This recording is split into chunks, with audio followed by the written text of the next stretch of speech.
Pokalbis apie jaunimo požiūrį į vietą, valstybę, miestą ir jų ženklus. Šiandien svečiuose vienas jauniausių žmogaus teisų aktyvistų Lietuvoje, poetas, studentas, šiaip neabejingas aplinkai žmogus, Donatas Paulauskas. Sveiki. Sveiki. Donatai, mano nuomonė, jaunimas labiausiai kovoja už savo teisę daryti, ką nori. Ar aš teisi ar klystu? Man atrodo, dažniau jaunimas nekovoja, negu kad kovoja. Bet jeigu atsiranda jaunimo, paprastai tai būna kažkokia kritinė masė. Ir jeigu ta kritinė masė apskritai turi ūpo kovoti, tai jinai kovoja, man atrodo, už fundamentalius dalykus. Naujoji kairė 95, pacituosiu. Alternatyvios moralinės ir intelektualinės laikysenos suvienytas naujos kartos žmonių sąjūdis, kuris pirmiausiai taikosi į žmonių įsitikinimus, bei jais grindžiama praktika, taip pat siekia socialinio teisingumo, kurio šiandien taip trūksta Lietuvoje. Kodėl jums įdomus šis judėjimas? Daugeliu aspektų iš tikrųjų. Pirmiausia, tai yra judėjimas, kuris vienyje intelektualus Lietuvos. Bet naujoji kairė tarsi žymuo, kad tai yra kairiųjų pažiūrų žmonės, o tai jau yra... Na, šiaip ar tai politika, ar ne? Taip, politika, bet naujoji kairė nėra politinė partija ir iš principo nebus politinė partija. Tai įrašyta manifeste. Nes naujoji kairė nori išlikti tam tikras intelektualų būrys, kuris iš šalies kritikuoja ir bando stebėti viešą erdvę, dalyvauti viešoje erdvėje ir akcentuoti tas problemas, kurios yra neliečiamos tos didžiosios politikos. Ar nebus taip, kad jūsų gražiomis idėjomis pasinaudos kažkas ir po kurio laiko šitas judėjimas taps toks jaunųjų karjeristų judėjimų, kuris būtinai balotiruosis į Seimą ir po to toliau plėks Seimo kabinetuose? Tai tokios prognozės buvo, kai tik naujoji kairė susikūrė. Ir kai buvo bandoma apeliuoti į tai, kad bet kokiu atveju visi judėjimai nuskęsta į didžiąją politiką arba politinės partijas. Bet tai, kad iki šiol naujoji kairė išliko iš tikrųjų politiškai neutrali politinių partijų atžvilgių, tai daug ką pasako, kad pats judėjimas iš savęs jisai yra pasirengęs išlaikyti tą liniją, kurią jis iki šiol seka. Karts nuo karto kritikuojate bažnyčią ir jos elgesį, tarkim, turbūt visuomenėje. Esate sakęs, kad šiandien kaip niekad aiškiai krikščionys, katalikai ir dvasininkai apleidę savo ganytojiškas praktikas. Nutolę nuo evangelijų, nuo paprastų žmonių, nuo pagalbos vargšams ir intensyviai dalyvauja politinėme gyvenime. Kodėl tai jūsų manymų kritikuotina? Nes bažnyčia istoriškai iki šiol turėjo labai svarbią socialinę funkciją. Ji buvo susitelkusi į pagalbą vargšams, pagalbą skurstantiems. Ir tai, kad šiandien bažnyčia susitelkia didžiąją dalimi ties politiniais procesais, tai yra priekaištas bažnyčiai.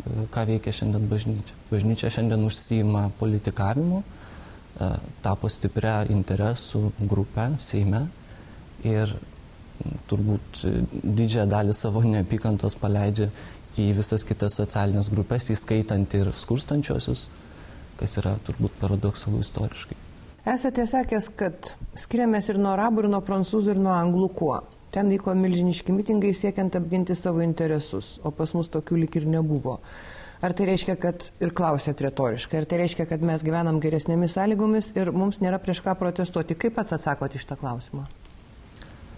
Aš manyčiau, kad geresnėmis sąlygomis negyvename. Turime savų problemų. Bet kodėl neprotestuojam? Taip. Kodėl neišeinam?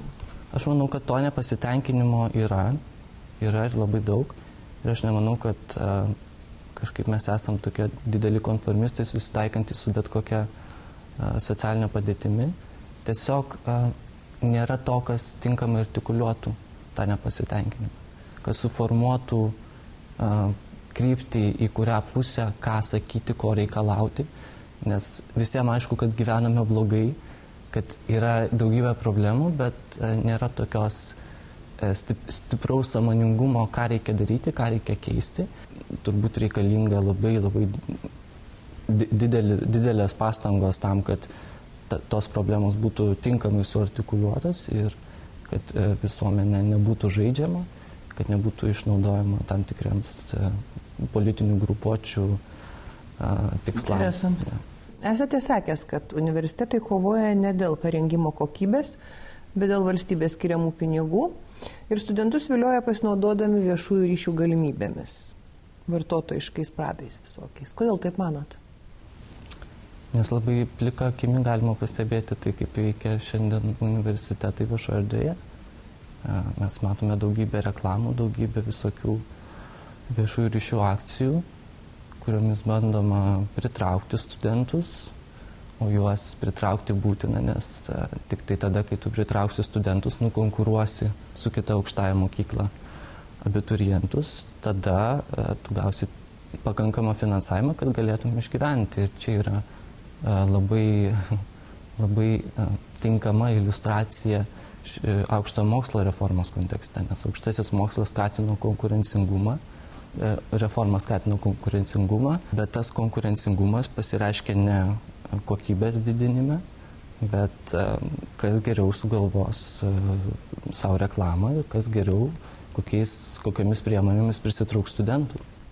O kaip jums atrodo, kaip turėtų būti? Turėtų natūraliai numirti kažkokios aukštosios mokyklos, jeigu jos nesulaukia studentų, ar kaip? Pagal aukšto mokslo reformą turėtų įvykti būtent taip. Ir turbūt įvyks, jeigu jinai bus tęsiama būtent tokia kryptimi. Jūs studijuojat vadybą, ar ne? Viešą administravimą. Viešą administravimą. Ir esat poetas. Kaip tai siejasi? Aš turbūt esu labiau socialinis aktyvistas, sociumo dalyvis, kaip ir sakiau, man atrodo, mano interesai persilieja ir sutampa. Aš tiek ir poezijoje matau labai daug politikos ir aš rašau apie politiką, nors poezijoje, nors to plika akimi galbūt ir nepamatysi, bet tos veiklos vienaip ar kitaip persidengia ir įkvepia viena kitą. Ar jums reiškia, ką nors periodas, tarkim, nuo vasario 16 iki kovo 11? Taip, tai yra vienareikšmiškai reikšmingos ir svarbios ir būtinos datos, kurias svarbu atsiminti, bet kita vertus ta minėjimo politika, tokia, sakyčiau, labai tradiciškai suprantama ir konservatyviai suprantama Lietuvos nepriklausomybė. Jinai turi keistis, žvelgiant į šiandienos kontekstus ir ją negalima žiūrėti statiškai. Ją negalima žiūrėti kaip į nepriklausomybę valstybės, kuri kūrėsi tik tai etniniu pagrindu, kas buvo turbūt įprasta nuostata tais laikais, kai nepriklausomybės buvo siekta. Aš manau, kad šiandien visuomenė turėtų kitaip organizuotis, negu organizavosi tada. Ir tame nėra jokio nuvertinimo žvelgiant į praeities įvykius. Tiesiog valstybė ir visuomenė turėtų organizuotis pilietiniu pagrindu, priimdama į savo vidų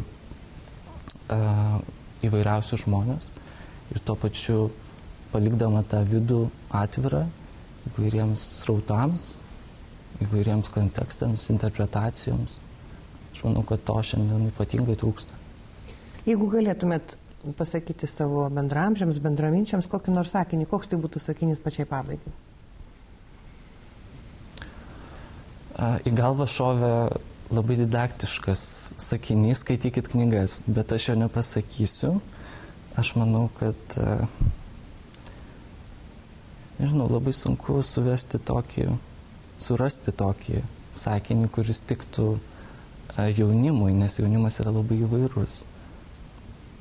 Aš turbūt sakyčiau, likit toks įvairus, koks esate. Dėkui už pokalbį. Dėkui.